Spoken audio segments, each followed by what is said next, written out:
गणाचार्य श्री 108 विराट सागर जी महामंडल के चरणों में जनसंत वाणी परिवार का नमोस्तु नमोस्तु नमोस्तु एवं मुनिश्री जनसंत वीरण्य सागर जी महाराज के चरणों में जनसंत वाणी परिवार का नमोस्तु नमोस्तु नमोस्तु।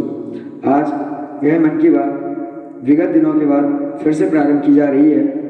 यहाँ पर सर्वप्रथम प्रश्न कुमारी सिया जैन मेहरौनी से आया है। हे गुरुवर नमोस्तु।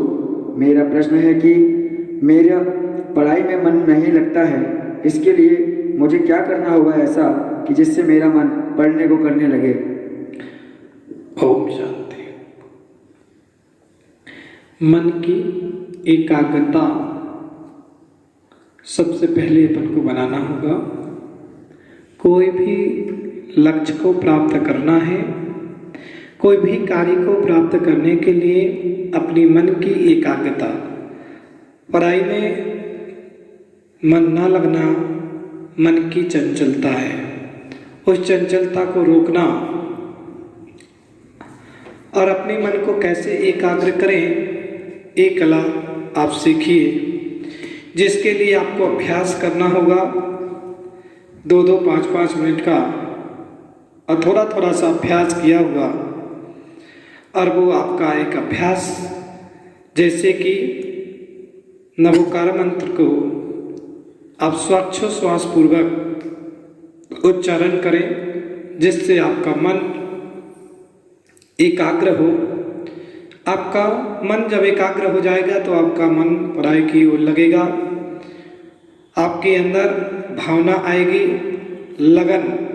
दूसरी बात है, आपको लगन होना चाहिए कि मुझे एक कार्य करना है, अध्ययन करना है, उसके प्रति लगन होना चाहिए। जब तक आपकी लगन नहीं होगी, रुचि नहीं होगी, तब तक आप उस लक्ष्य को प्राप्त कर नहीं सकते हैं।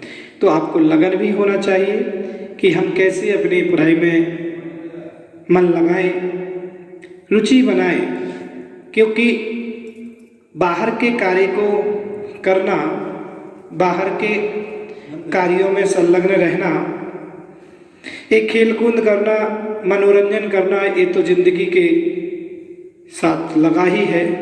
लेकिन पढ़ाई का कुछ समय होता है, कुछ टाइम होता है, वो समय अपन पढ़ाई के समय में लगा लेंगे तो उसमें अपन को एक महानता प्राप्त हो जाएगी, एक महान व्यक्तित्व बन जाएगा। उस महान व्यक्तित्व बनाने के लिए हमें कुछ श्रम करना पड़ता है। बिना श्रम किए हुए किसी को कुछ मिलता नहीं है। अध्ययन करने के लिए भी श्रम करना है और एक लक्ष्य बनाइए, निर्धारित करिए कि मुझे इतने बजे से इतने बजे तक पढ़ना ही है, और आप पढ़ने बैठेंगे तो निश्चित आपको पढ़ाई में मन लगेगा। और तीसरा उपाय है कि आप पढ़ने में यदि मन नहीं लगता है तो आप भक्तांबर का 6वां काव्य का स्मरण करें, उसको रोज पढ़ें, उसके रिद्धि मंत्र का जाप करें, तो आपकी बुद्धि का विकास होगा, विकसित होगी और आपके अंदर एक लगन लगेगी कि मुझे पढ़ना है। तो ये सब उपाय आप जरूर करें, जिससे आपका मन एकाग्र हो। और जब मन एकाग्र हो जाएगा तो आप पढ़ने में श्रम जरूर करेंगे और निश्चित आप एक दिन बहुत अच्छे योग्य हुनर विद्यार्थी बनेंगे और अपने लक्ष्य को प्राप्त कर सकते हैं। इन सब बातों को आपको पहले निर्णय स्वयं करना होगा, क्योंकि अपना स्वयं का किया हुआ निर्णय ही काम आएगा। कोई किसी का निर्णय काम नहीं आता है। हमें अपनी मंजिल स्वयं चयन करना है, अपनी निर्णय को स्वयं कार्य रूप करना है। आपने एक वृक्ष देखा होगा, वृक्ष जितना बाहर ऊपर फलीभूत होता है, उसकी जड़ें उतनी नीचे ही मजबूत होती है। जैसे वृक्ष मजबूत नीचे होता है तो स्वयं के बल पर ही ऊपर खड़ा हुआ है, ऐसे ही वृक्ष की भ्रांति हमें भी अपनी उन सब विषम परिस्थितियों को भी अपनी जड़ों को विकसित करना है।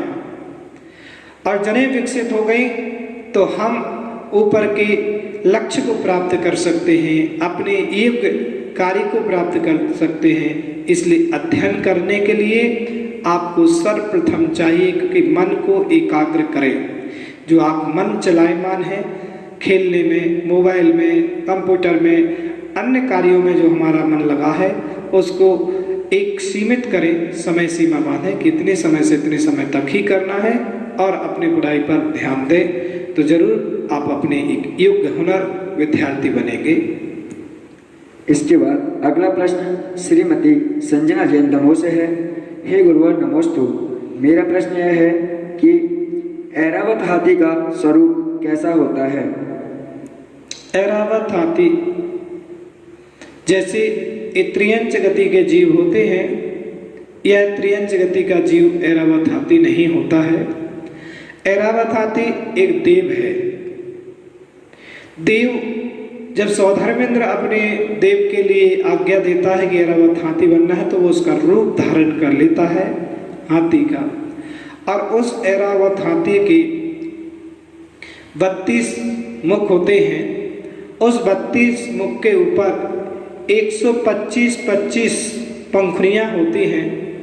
उन पंखुड़ियों पर एक एक नृत्यांगनाएं करती हैं, और ऐसे विशाल काय का जो हाथी होता है, वो जो जिनेंद्र भगवान को अपने जन्म कल्याणक पर समेरु पर्वत पर ले जाता है, वो ऐरावत हाथी होता है। और ऐरावत हाथी का विकास जो होता है वो रिद्धि है। अपनी रिद्धियाँ देव के पास होती है, रिद्धियों के माध्यम से वो अपने स्वरूप को धारण कर लेता है। ऐसा ऐरावत हाथी है। इसके बाद अगला प्रश्न यहाँ पर अनिल जैन भोजपुर दिल्ली से है। इनका प्रश्न है, इंसान भगवान की प्रतिमा को खंडित कर देता है, क्या किसी की आस्था को भी तोड़ सकता है? सिद्धांत को जब देखते हैं तो सिद्धांत से कोई किसी को अग्र से विग्रह नहीं बना सकता है, विज्ञ से अज्ञ नहीं बना सकता है। मतलब कि कोई भव्य से अभव्य नहीं बना सकता है, अभव्य से भव्य नहीं बना सकता है। कोई किसी की आस्था को न तोड़ सकता है, ना कोई किसी की आस्था को बना सकता है। ये आध्यात्मिक दृष्टि से, सिद्धांत दृष्टि से जब देखते हैं तो कोई किसी की आस्था को न बनाने वाला है, न मिटाने वाला है। आपके स्वयं के परिणाम, आपके स्वयं के भाव जब विकृत होते हैं तो आपकी आस्थाएं विकृत हो जाती हैं, आपकी आस्थाएं टूट जाती हैं और एक प्रवाह में आप बह जाते हैं। निमित्त नैमित्तिक संबंध, कोई निमित्त नैमित्तिक संबंध बन सकता है, लेकिन कोई किसी की आस्थाओं का घात नहीं कर सकता है। आस्थाएं स्वयं बनाई जाती हैं, स्वयं की श्रद्धा का विषय है। हमारे अंतरंग की श्रद्धा होती है, उस श्रद्धा को कोई बाहरंग की श्रद्धा नहीं तोड़ सकता है। प्रतिमाओं को कोई खंडित कर सकता है, मूर्तियों को खंडित कर सकता है, लेकिन हमारी आस्था को कोई खंडित करने वाला नहीं है। जब तक हमारे स्वयं के भाव नहीं बिगड़ेंगे, हमारे स्वयं के भाव में विकृति नहीं आएगी, तब तक वह कोई भी अपनी आस्था को नहीं तोड़ सकता है।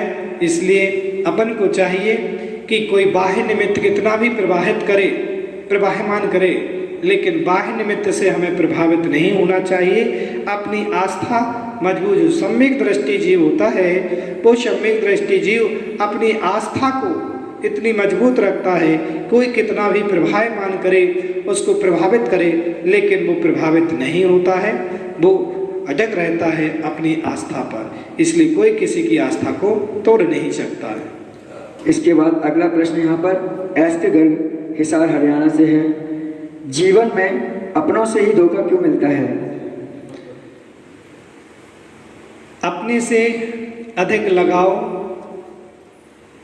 अधिक स्नेह होता है, और जब किसी से अधिक स्नेह होता है तो उससे अधिक देश भी जल्दी बनता है।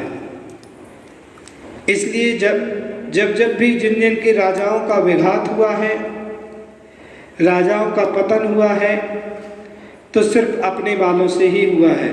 घर का भेदी लंका ढारे, ये कहावत भी है। जब भी अपना भेद हुआ तो अपने बालों से भेद हुआ है, अपने बालों से धोखा मिला है। क्यों? अपने वाले से अधिक राग होता है, और राग होने के कारण अधिक देश उत्पन्न हो जाता है। जहाँ राग होगा वहाँ देश भी होगा।